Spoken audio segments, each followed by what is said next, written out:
યાદ રાખો, તમારી સામે કોઈ પણ ગુજરાતી વાક્ય આવે એનું ચેપ્ટર ઓળખવાનું. First of all you have to identify the chapter. Yes everybody. આપેલ વાક્યની અંદર બેટા કોઈ એવો શબ્દ છે જેની પાછળ બંધ બેસતું ઊ લાગે? તો કે હા. કયો? તો કે ખરદવું. જેની પાછળ બંધ બેસતું ઊ લાગે એને શું કહેવાય? તો કે ક્રિયા. ઈ જ ક્રિયાને જો દઈએ ભાઈ ના ની નો નું લાગેલું છે તો કે હા. જો વાક્યની અંદર ક્રિયા હોય પ્લસ નાની નો નું લાગેલું હોય તો એને કહેવાય હેવ ટુ. શું કહેવાય મારા વાલા વિદ્યાર્થીઓ? Have to. Okay, have to ની અંદર જુઓ દે બેટા વર્તમાન કાળ, ભૂતકાળ કે ભવિષ્ય? ભૂતકાળ. શું છે?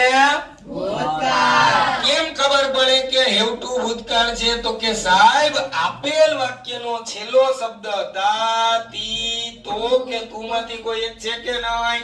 તો કે હા. ચલો, હેવ ટુ ભૂતકાળનું અંગ્રેજીનું એકરૂપ છે જેનું નામ છે હેડ ટુ. ક્યારે આવે? તો કે બધે. બધેનો મતલબ શું? તો કે વાક્ય એક વચન હોય તો બી ભલે અને બહુવચન હોય તો બી ભલે. સરસ. ચાલો બાળકો, કોઈ પણ ગુજરાતી વાક્ય હોય એનું અંગ્રેજી કેમ કરાય મારા જુવાનિયાઓ? પેલો શબ્દ પછી પાછળથી. પેલા છોકરાઓ કેમ કરાય?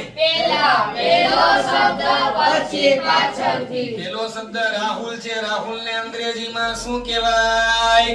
રાહુલ. ચલો પાછળ ગયા. કોણ મળ્યું બેનો અને ભાઈઓ?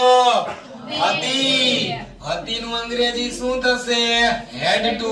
શું થશે ભાઈ? હેડ ટુ.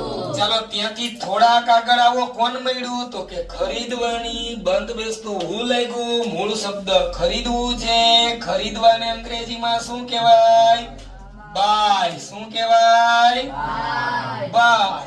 ચાલો ત્યાંથી થોડાક આગળ હાલો. કોણ મળ્યું? પેન. પેન ને અંગ્રેજીમાં શું કહેવાય? તો કે પેન. ચલો વાક્ય પૂરું. છેલ્લે કેમ બચ્ચા એક વખત વાંચી જાઓ. Rahul had to buy pen. Rahul had to buy a pen. ચાલો ખબર પડી ભાઈ? કેના? આમાં બાય શબ્દ આવ્યો એટલે તમે હૈસા કેમ? લગનની સીઝન છે તો ભાઈ તમને ખબર છે યાર. એક સરસ